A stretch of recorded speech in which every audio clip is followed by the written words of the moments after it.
Hey, what's going on, guys? Scott over here, along with Tharpo. Woo! Tharpo, your Yay! happiness coach. So, Yeah. tell you what, guys, make sure to check out the website, www.letsgetyourmindright.com. Join our mailing list. And as always, make sure to like, subscribe, ring the bell, ding, ding, ding, ding, ding, so you can be alerted when we have new videos that come up. So, today, we have a question that we want to answer and go over some of the topics that have to do with coming into a narcissist relationship, finding out whether that person is a narcissist kind of like off the bat, or at least getting a feel to find out how that person thinks so that you can decide whether or not to approach that relationship or understand where you're at within the boundaries and how another person thinks or feels, or deciding whether or not that works for you. Me, I have like a radar that goes ding, ding, ding, ding, ding, ding, ding, ding every time I hear certain phrases. And we'll go over that in just a minute.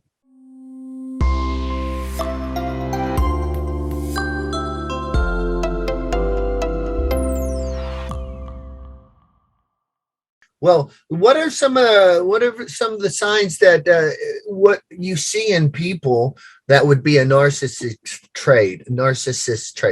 So it may be a little tricky when you're meeting somebody for the first time. And I just full disclaimer, like if you wanted to, pin any of these traits against anybody, you probably could. It's just deciding whether or not this type of relationship is good for you or not, and then understanding some call signs.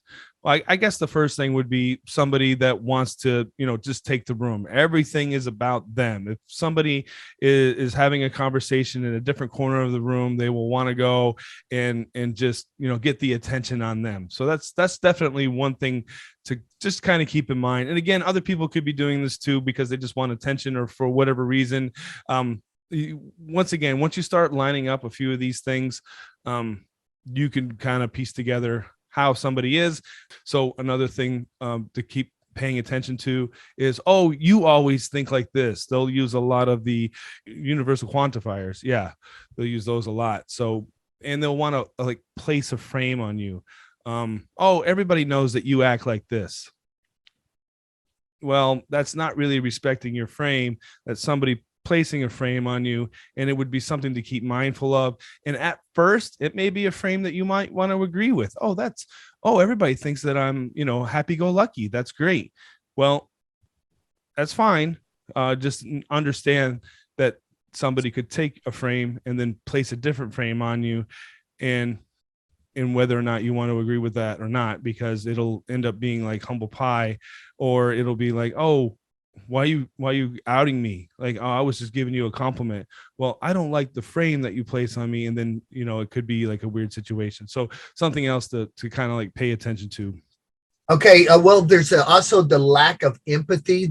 You could say something to them, and they're not going to. They don't care really. Everything's going to be most everything's going to be about them. And when you say something and they don't have any interest in it, they kind of blow it off. That'll be if somebody lack of empathy, you'll you might even you'll feel it. So if you go around somebody and you feel really weird when you leave, you might be asking some of these questions, like, did that guy look down on me? And I'm feeling like he thinks I'm inferior, so if you feel inferior to this guy, not that you have to feel inferior, but if he's working on making you feel that way, you'll pick up that. If you have good self-esteem, you'll just hit it right there. It's like, what's this guy doing?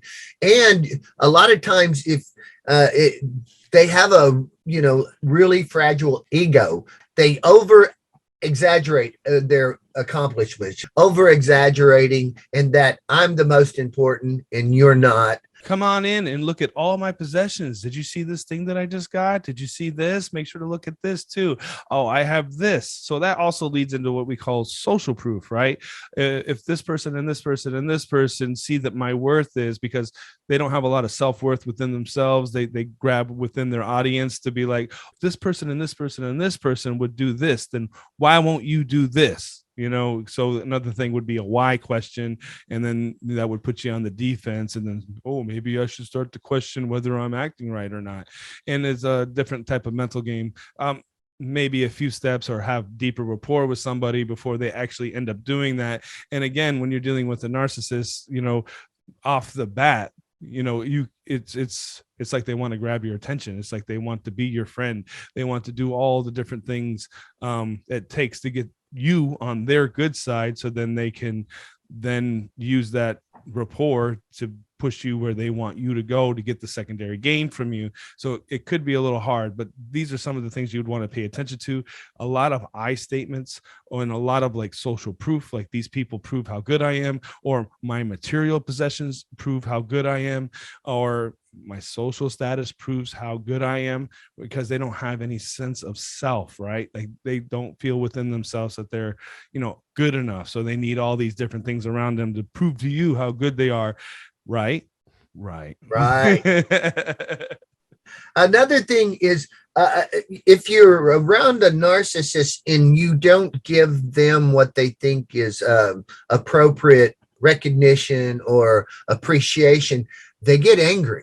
They won't. A lot of times a narcissist you'll be talking and they'll just step on you and right over you because you're not important enough, because they're more important than you and your point is more valid. Now, I'm not saying that. I see this a lot when you're just trying to make a point. That doesn't mean you're a narcissist because you're trying to make a point.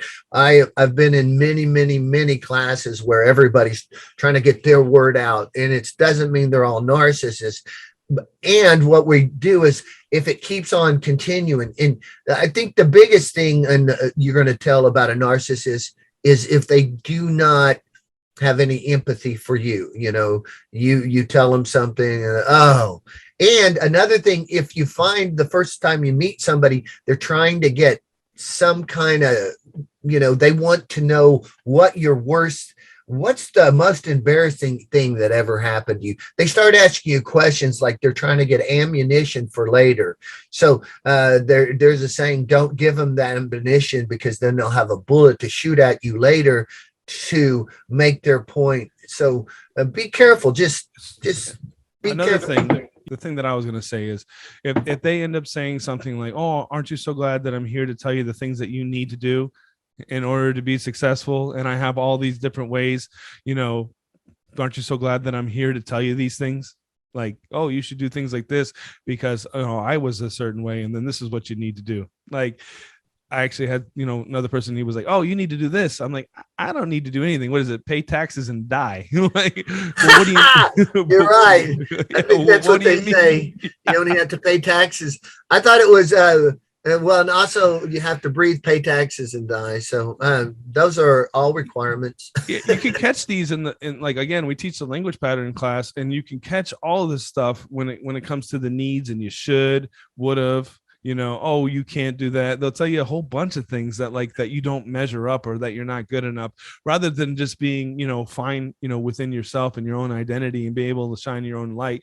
The narcissist will want to shine on everybody else's light because they want to grab that attention and, again, get that social proof and, get you to ooh and ah them and look how great I am.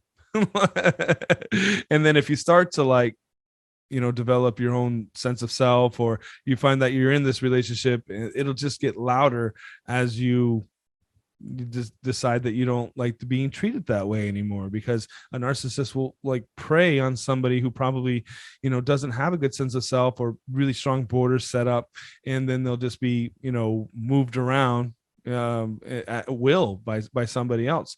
What did Bandler say? Either make up your own mind or somebody else will for you. There you go. Another thing to think about is when if you go to this person and you make some boundaries, and he crosses, or she crosses, it doesn't matter, he or she crosses those boundaries and they don't care, then this is a good sign they're a narcissist, because because of lack of empathy, that they don't care about your boundaries. And what boundaries are you setting on yourself? Okay, because your own self-esteem, what are you willing to take from others? So when you can set that boundary, and what are you willing to take from yourself? So if somebody's not going by you told them what your boundaries are and they cross their boundaries, knowing that, you need to figure out if this is a narcissist or whatever it is. The people stepping on your boundaries is a good sign. You need to look into it. Sorry So about that, Scott. no, I mean, I guess we'll do like a little bit of a closing statement because again, there's different types of narcissists. Yeah. I basically was referring to the grandiose narcissist, Okay. the one that wants all the attention, and then of course there's the vulnerable narcissist where it's I don't think that one gets enough attention. They also call the vulnerable the covert because Covert, nobody yeah. knows. Yeah. Yeah, I mean, good side. Everybody backhanded else's compliments. fault. Yeah, I do nothing wrong. I should have got that, and they just cheated me out of it. I don't deserve all this stuff that I get, and they're blaming everyone else in the world for what they don't, their lacks, what they don't have, what they should have, what they ought to have. So watch somebody like that, because some of those people are really just depressed. Okay. So there's a fine line between, is it really depression, or are they a covert narcissist wanting people to manipulate people to feel sorry for them, to say they're better. And they're the same thing. They want attention, and they don't care if it's negative or positive sometimes. So they just want attention. So that's pretty much all the time I got for now. But I'll tell you what, we'll make another one. You could do it. You can do it. All right, Jeff. I'll Hey, get you on the thank next you. one. All right. Bye.